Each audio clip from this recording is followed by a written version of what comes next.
여러분 안녕하십니까? 2021년 9월 15일 오늘도 우리에게 주시는 하나님의 말씀 사사기 19장 16절로 30절입니다. 제가 20절 말씀부터 봉독합니다.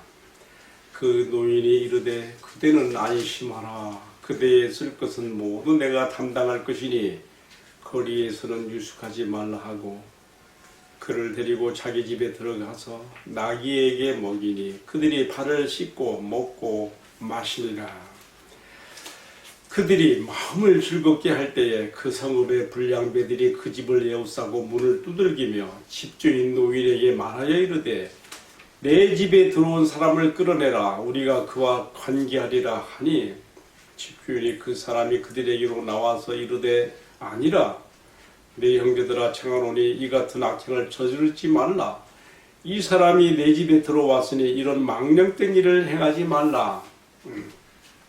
이어지는 말씀은 그럼에도 불구하고 어떤 일이 벌어졌는지 잘 나와 있습니다. 24절입니다. 보라, 여기 내 처녀딸과 이 사람의 첩이 있은즉 내가 그들을 끌어내리니 너희가 그들을 욕보이든지 너희 눈에 조금대로 행하되 오직 이 사람에게는 이런 망령된 일을 행하지 말라 하나 우리가 듣지 아니하므로 그 사람이 자기 첩을 붙잡아 그들에게 밖으로 끌어내매 그들이 그 여자와 관계하였고 밤새도록 그 여자를 능욕하다가 새벽 미명에 놓은지라. 동이 틀 때에 여인이 자기의 주인이 있는 그 사람의 집문에 이르러 엎드려져 발뒤까지 거기에 엎드려져 있더라. 참 딱한 결과가 나왔습니다. 자, 오늘의 말씀이 또 어떻게 결론되는가 보십시다. 27절입니다. 그의 주인이 일찍 일어나 집문을 열고 떠나고자 하더니 그 여인이 집문에 엎드러졌고 그의 두 손이 문지방에 있는 것을 보고 그에게 이르되 일어나라. 우리가 떠나가자 하나 아무 대답이 없는지라. 이에 그의 시체를 나귀에 싣고 행하여 자기 곳에 돌아가서 그 집에 이르러서는 칼을 가지고 자기 첩의 시체를 거두어 그 마들을 12더니에 나누고 그것을 이스라엘 사방에 두루 보내매 그것을 보는 자가 다 이르되 이스라엘 자손이 애굽 땅에서 올라온 날부터 오늘까지 이런 일은 일어나지도 아니했고 보지도 못하였구나. 이 일을 생각하고 상의한 후에 말하자 하니라. 아멘. 성경에서 참 읽기가 참 부담스럽고 끔찍한 살떨리는 내용의 말씀이 바로 오늘 이 본문의 말씀이 아닌가 생각합니다. 오늘 본문의 말씀 일각에서 예수의 왕권 통제가 필요한 인생이라는 제목으로 함께 말씀을 나누려고 합니다. 지금 사사기 저자는요, 이 사사기의 모든 말씀의 기록을 끝내기 전에 마지막으로 지금 한 사건을 여기서 다루고 있습니다. 그런데요, 지금까지 나왔던 내용들도 정말 당시에 왕이 없으므로 사람들이 자기 눈에 보기에 좋은 대로 행하였더라 하는 그 말씀처럼 너무 끔찍한 일들이 많이 저질러졌고 비상식적인 일들이 많이 저질러졌는데 그것들이 이제 이 사사기 말기에 와서는 더욱 더 한 단계 더 강도를 높이는 그런 사건들로 나타나고 있습니다.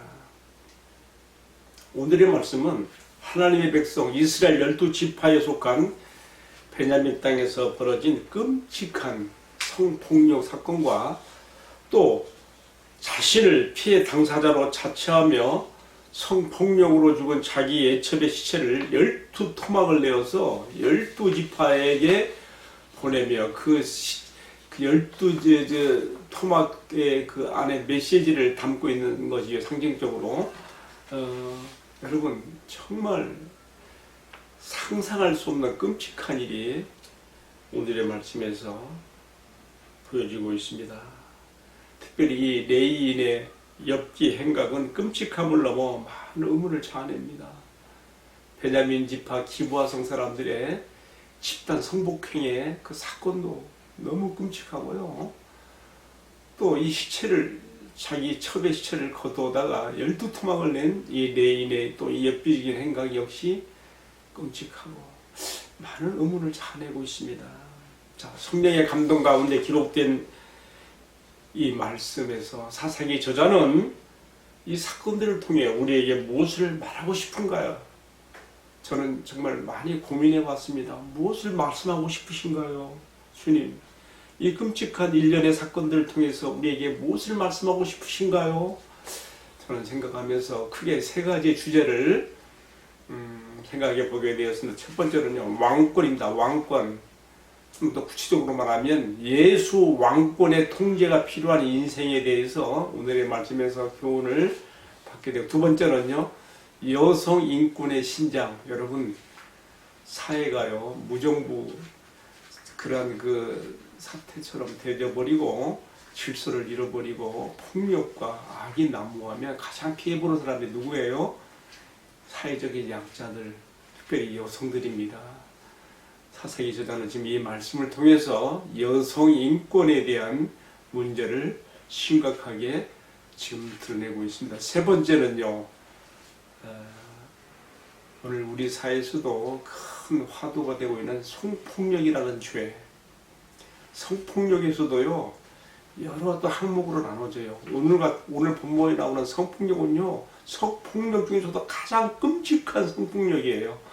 이건 성착취의 차원을 넘어서 가련한 한 연애를 놓고 성의 불량배들이 밤새도록 윤곽을 한 너무 끔찍한 성폭력 사건이 오늘 말씀에 담겨 있습니다. 저는 그래서 크게 세 가지, 왕권, 여성 인권, 세 번째는 성폭력이라는 죄, 이 세 가지 주제에 입각해서 말씀을 전하고 싶은데요.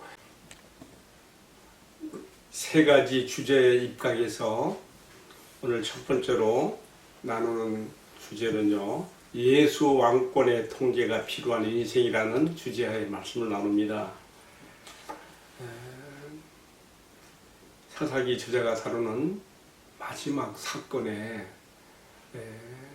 첫 번째 말씀이 어떻게 운을 떼고 있습니까? 19장 1절에 보게 되면 당시에는 왕이 없으므로, 당시에는 이스라엘의 왕이 없으므로라고 하는 구절로 시작합니다. 그래서 사람들은 자기 소견에 오른 대로 행했고요. 그런데 그것이 더 지나쳐서 이제는 자기 멋대로, 자기 맘대로 행하는 그러한 무정부 사태와 시대까지로 이어지는 것을 볼 수가 있습니다. 여러분, 이렇게 사람 사는 세상과 사회가 급격히 타락하면 가장 피해가 보는 사람은 누구겠습니까? 그건 당연히 사회적인 약자들이며 특히 여성들이 아닐 수가 없습니다. 오늘의 말씀이 특별히 이 점을 지적하고 있습니다. 자, 우리 한번 앞선 말씀과 연관해서 생각해 보십시다. 베들레헴에서 자기 첩을 데리고 출발했던 이 레이는 하인과 함께 그날 너무 늦게 출발했습니다. 좀 아침 일찍 갔어야 되는데 해구름에 출발했기 때문에 벌써 2시간쯤 가다 보니까 해가 어두워지기 시작합니다. 가까운 곳에 여부수족이 살고 있는 성읍이 있었어요.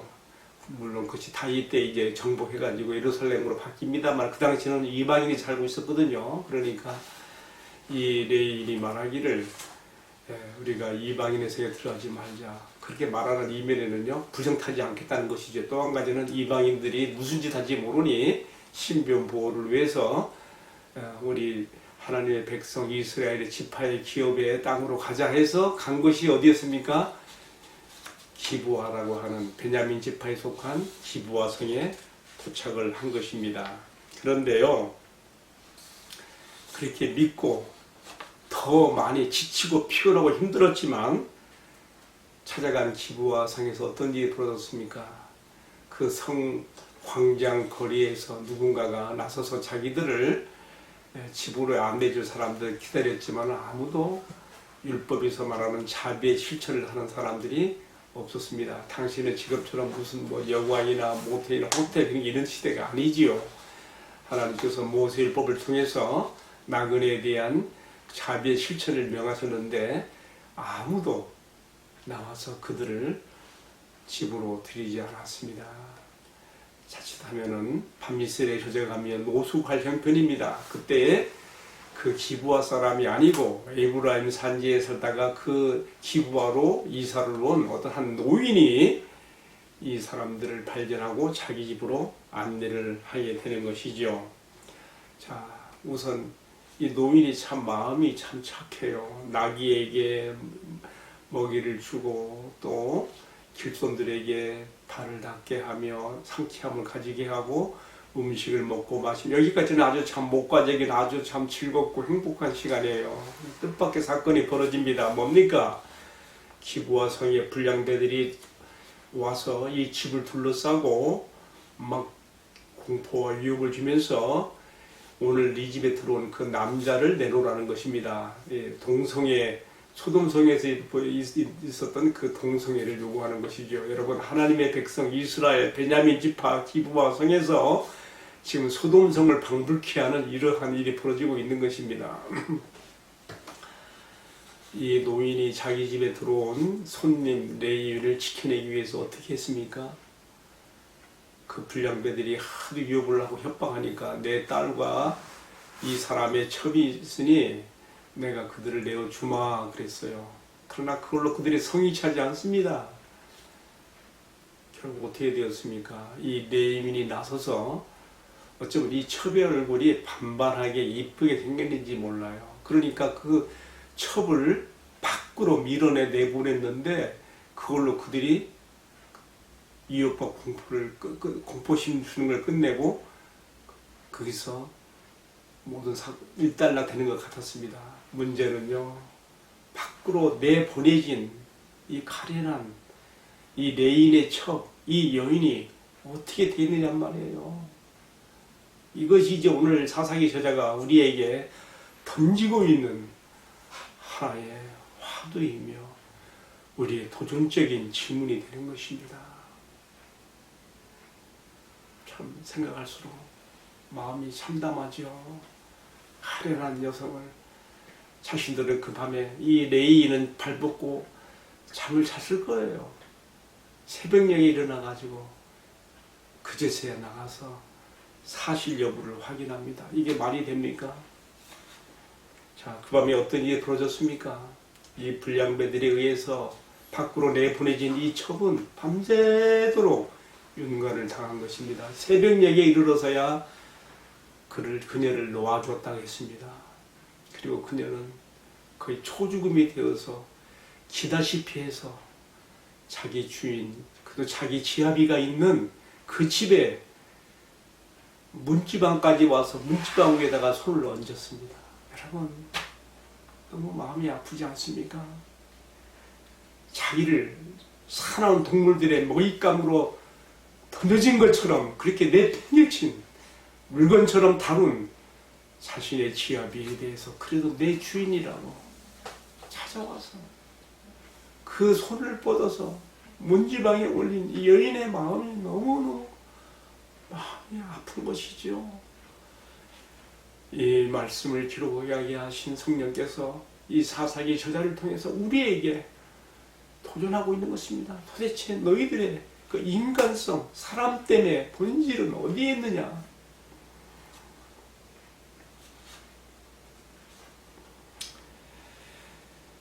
그리고 더 무서운 것은 이것이 이방인의 성에서 벌어진 것이 아니라 자기 백성 이스라엘, 하나님께서 가나안 땅에서 벌어진 온갖 제약됨과 추태들을 볼 수 없어서 이스라엘을 통해 다 심판하시고 정보가 몰아내시고 그 거룩한 땅으로 그들에게 준 그 성지 가나안 땅에서 하나님의 백성으로 지칭을 받는 12지파 가운데 한 지파인 베냐민 성에서 벌어진 사건이라는 것에서 충격이 아닐 수가 없습니다.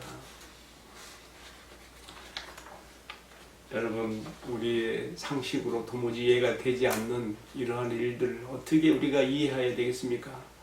아까 이 나그네 일행이 된 레인의 일행을 집으로 맞아들인 노인도 어쩔 수 없어가지고 불량배들이 막 위협하니까 자기 딸과 레인의 첩을 내주겠다고 말했어요. 여러분, 이게 어디서 나오는 얘기예요?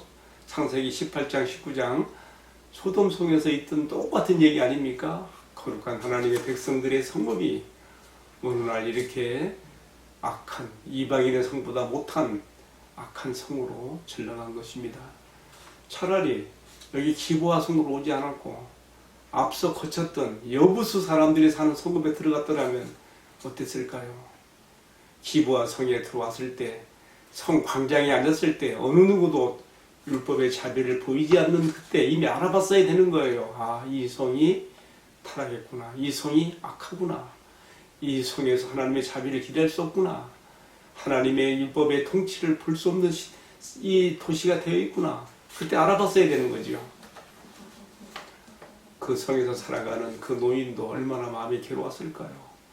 마치 소돔성에 살던 롯이 날마다 저 불법한 사람들의 그 불의한 행동으로 마음이 상했다고 했는데 이 노인 역시 그랬을 것입니다. 그런데 그 노인이 손님 레인을 지켜내기 위해서 자기 딸과 레인의 첩을 내주겠다고까지 말할 수밖에 없는, 여러분 이 노인을 질타하기 전에 도무지 오늘 우리 시대는 이해가 되지 않는 말이라고 말하기 전에 그 시대가 얼마나 왕권의 통치가 미치지 않는 무정부 상태에서 얼마나 무질서하고 힘과 폭력으로 뭐든지 할 수 있는 그런 시대인 걸 엿보게 되는 것입니다. 마치 사랑하는 남녀가 숲속에 갔다가 불량배를 만나서 어쩔 수 없이 당하는 그런 꼴인 것이죠. 여러분, 하나님께서 처음에 이렇게 하자고 자기 백성 이스라엘을 그 땅에 들어와 살게 한 것은 아니었습니다. 이렇게 하자고 왕을 세우지 않았던 것이 아니었습니다. 하나님이 바라시고 기대하신 구상하신 그 최고 좋은 정치 형태는요, 이방 나라들처럼 왕을 세우는 것이 아니고요, 지방 분권 형태로 최대한의 12지파에게 최대한의 자율권을 존중해 주면서 유사시에만 지파 동맹을 이루어서 전쟁을 막아낸다거나 또 그렇지 못할 때는 사사들을 세워서라도 12지파의 자율권을 보장해 나가게 하신 것인데, 이러한 하나님의 선하신 뜻이 백성들의 악함으로 인하여서 여지없이 밟히고 어그러지며 지금 베냐민 지파의 기브아에서 이런 일이 벌어지고 있는 것입니다. 저는 오늘 이 말씀을 묵상하다가 창세기 49장 27절에 야곱이 죽기 전에 자기 12 아들에게 애언하면서 베냐민 지파를 향하여서 한 애언이 생각났습니다. 이렇게 되어 있어요. 베냐민은 물어뜯는 이리와 같으니라고 했습니다. 물어뜯는 이리로 말했어요. 자, 우리가 이어지는 말씀에서 베냐민 지파의 이러한 잘못된 행태에 대해서 이 불량배들을 혼내고 손봐주지 않고 그대로 묵인하고 있는 베냐민 지파에 대해서 다른 11지파가 죄를 추궁하며 사과하고 회개하게 했을 때에 베냐민 지파가 도리어 11지파를 향하여서 전쟁도 불사하면서 그렇게 교만한 태도로 나온 것은요, 당시 하나님의 선민인 이스라엘 백성들의 수준이, 특별히 베냐민 지파의 영적 수준이 소돔 고모라의 악의 대명사인 소돔 고모라에도 미치지 못하는 악성 도시가 됐다는 것을 사사기 저자가 이렇게 지적하고 싶은 것이지요. 결국 강력한 왕권이 미치지 않는 지방 분권 상황에서 참혹하게 벌어진 이런 일들은 하나님의 통치를 대행하는 왕의 출현을 간절히 기대하는 것으로 사사기가 맞춰지는 것으로 우리가 이해할 필요가 있습니다. 그래서 결국 이제 어떻게 됩니까? 구약에서 하나님 나라의 완성으로 나타나는 다윗 왕국의 시대를 열망하는 것으로 사사기 저자가 이 말씀을 이렇게 이러한 상황에서 기록하고 넘기고 있다는 것을 우리가 엿보게 됩니다. 이제 오늘의 말씀을 적용을 해보게 됩니다. 여러분, 방금도 제가 말씀드린 것처럼 베냐민 지파 기브아에서 일어난 이 끔찍한 성폭력 사건은 야곱이 그의 12 아들들을 장례사를 예언하면서 그들의 분량대로 애언했다고 했는데, 베냐민은 물어뜯는 이레와 같다는 속성이 그대로 반영된 사건이 아닐 수가 없는 것이죠. 똑같은 사건이 또 있었어요. 뭡니까? 앞선 17, 18장에서는 누가 나왔어요? 한 레인 제사장과 또 여기서는 누가 나와서 단지파가 나왔어요. 단지파에 대해서는 야곱이 어떻게 예언했어요? 다는 뱀이라, 독을 바라는 뱀이라, 길에 첩병에서 사람을 물어 넘어뜨리라 그랬어요. 단지파가 하나님께 주신 기업의 땅, 가나안 땅의 기업의 땅을 저버리고 단지파들은 개척하며 열심히 전투하여 자기들의 분배받은 땅을 차지해 나갈 때에 단지파는 그렇게 하지 않고 시흥들을 찾아서 어떻게 했습니까? 하나님의 기업의 땅의 경계를 넘어서서 멀리 가나안 북쪽으로 올라가서 평안하게 살고 있는 라이스 족속을 마치 뱀이 은밀히 숨어 있다가 덮치는 것처럼 편안히 살고 있는 그 라이스 쪽을 물어서 그들을 진멸하고 거기에 자기들의 성을 세우지 않았습니까? 야곱의 예언이 딱 맞았어요. 마찬가지로 지금 베냐민 지파 역시 물어뜯는 이리의 근성이 지금 그 성의 베냐민 지파 기브아 성의 불량매들을 통해서 여실하게 드러나 가난한 여인을 밤새도록 짓밟고 유린하며 천인콩노할 만행을 저지른 모습으로 나타난 것이죠. 여러분, 이런 이야기들은 우리에게 무엇을 가르쳐 줍니까? 물어뜯는 이레와 같고 숨어 있다가 뒤에서 독을 팔아야 쏘는 뱀과 같은 이런 속성들은 그대로 내버려두면 무슨 짓이라도 할 수 있기 때문에 강력한 통제가 필요하다는 것을 보여주며, 이처럼 물어뜯는 이레와 같고 맹독성 뱀 같은 심리는 하나님의 말씀 율법으로 자기 백성을 다스리는 하나님의 통제에서 벗어난 악한 마귀의 충동질의 결과로 우리가 이해할 수가 있는 것이죠. 여러분, 지난 겨울에 우리 사회를 뜨겁게 달군 사건이 있었지요. 여성들의 그 성착취, 특별히 소녀들의 성을 착취해서 말이죠. 그것을 마음껏 유린하고 공유하고 채팅방에서 그것을 사람들에게 퍼뜨렸던 조주빈이라, 이미 다 언론에 나온 것이니까 제가 하는 말입니다. 조주빈이가 잡혀가면서 한 말이 있어요. 뭔지 아십니까? 내가 이렇게라도 잡혀서 더 이상 악마의 조종을 받지 않게 되니 속이 후련하다고, 다행이다고 그런 말을 하더라고요. 제가 그 말을 지금도 생생히 기억하고 있습니다. 사사기 저자는 지금 베냐민 지파 기브아에서 일어난 이 끔찍한 사건, 끔찍한 성폭력 사건을 통해 이 모든 것들이 하나님의 말씀의 통제를 벗어난 하나님의 최대한 자율권을 보증해 두라고 지방 분권으로서 그런 사사시대를 열어주셨건만 하나님의 선의 뜻을 저버리고 말씀의 통제를 벗어나서 멋대로 나아간 그 시대상을 이렇게 보여줍니다.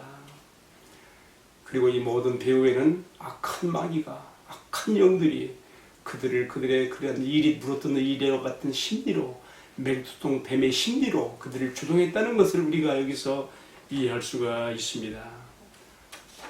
사사기 저자는 이 사건들을 통해서 우리에게 무엇을 말하고 싶습니까? 아담과 하와를 통하여 인간에게 침투해 들어온 죄라고 하는 그 폭력성이 있습니다. 여러분, 선악과라는 계명은 열매가 중요한 게 아니죠. 제가 언젠가 한번 말씀드린 것 같은데 그 열매에 걸려있는 하나님의 말씀, 곧 하나님이 인간의 주인 되심을 기억하라고 하는, 인정하라고 하는 그 의미로 이 계명을 주신 것이지요. 인간에게 모든 것을 다 주셔서 자율권을 주셨어도 단 한 가지, 그러나 너의 그 자율권이 너의 주인, 너는 피조물이요, 창조자인 창조자 하나님의 주권과 통제의 관계를 맺지 않으면, 그의 주인 되심을 인정하지 않으면 너는 너 멋대로 너에게 부여된 자율권을 가지고 네 마음대로 가다가 네가 파멸로 간다는 것을 가르쳐주며 이로써 네가 진정한 안정과 평화와 행복을 추구하는 길은 너의 주인인 나 여호와 하나님과의 관계를 갖는 것에 있다는 것을 가르쳐준 거 아니겠습니까? 지금 우리는 첫사람 아담과 하와의 침투에 들어간 이 뱀의 세력, 악한 마귀의 세력이 어떻게 무섭게 통제되지 못하고 인간에게 죄의 그 힘을 발동하여 나타나는가를 이렇게 보게 되고 있습니다. 여러분, 오늘의 말씀을 마치면서 그렇다면 여기에 대한 해결책은 무엇입니까? 이처럼 인간이 이제는 더 이상 자기 자신도 자기를 통제할 수 없고 수술할 수 없는 이 사악한 물어뜯는 이리와 같은 특성을 가지고 맹독을 뿜는 뱀 같은 심리를 가진 인간의 이 마음이 통제되고 다스려질 수 있는 것은 무엇으로 가능하단 말입니까? 결국은 뱀의 머리를 깨트리기 위해서 오신 창세기 3장 15절에서 말씀하시는 여자의 후손으로 말미암아 이런 모든 것들이 깨지고 통제되고 인간이 참 자유와 평안으로 들어갈 수 있다는 것을 우리가 오늘의 말씀에서 연구만 지어 생각해 볼 수가 있는 것입니다. 이제 오늘 말씀을 마칩니다. 결국 이방인도 아닌 하나님의 백성 이스라엘 12지파의 한 지파인 베냐민 지파에서 일어난 이러한 사건들, 또 앞선 말씀에서 단지파에서 일어난 그러한 사건들 다 우리에게 무엇을 말해주는 것입니까? 결국은 우리 주님 예수 그리스도의 뱀의 머리를 깨트리기 위해서 오신 우리 주님 예수 그리스도의 왕권과 그의 통제가, 그의 통치가 우리에게 미치지 못하면 우리는 그들처럼 똑같이 죄의 길로, 파멸의 길로 갈 수밖에 없다는 것을 우리가 이 말씀 속에서 붙잡게 되는 것입니다. 우리 주님께서는 그의 말씀과 또 그의 영으로, 성령으로 우리를 이끄시며 의와 평강의 길로 우리를 이끌어 주시는 것입니다. 따라 우리를 사람답게, 하나님 나라 백성답게 살아가게 하시는 은혜와 축복을 주시는 분이십니다. 기도하겠습니다. 사랑하시는 주님, 우리 안에는 물어뜯는 이리의 속성이 있고 맹독성의 뱀의 신비가 있습니다. 나의 왕이신 우리 주님의 통제와 다스림을 받지 않으면 나도 어디로 튈지 모르는 위험한 존재인 것을 고백합니다. 오늘도 말씀으로 다스려 주시며 주의 영으로 이끌어 주시는 그 은혜가 주님의 복되신 통제와 다스려 주심이 나의 신앙과 삶을, 나의 인생을 다스려 주시고 의와 평강의 길로 이끌어 주시옵소서. 이 모든 말씀을 나의 왕 되신 주님 예수 그리스도의 이름으로 기도 올리옵나이다. 아멘. 예, 마쳤습니다. 감사합니다.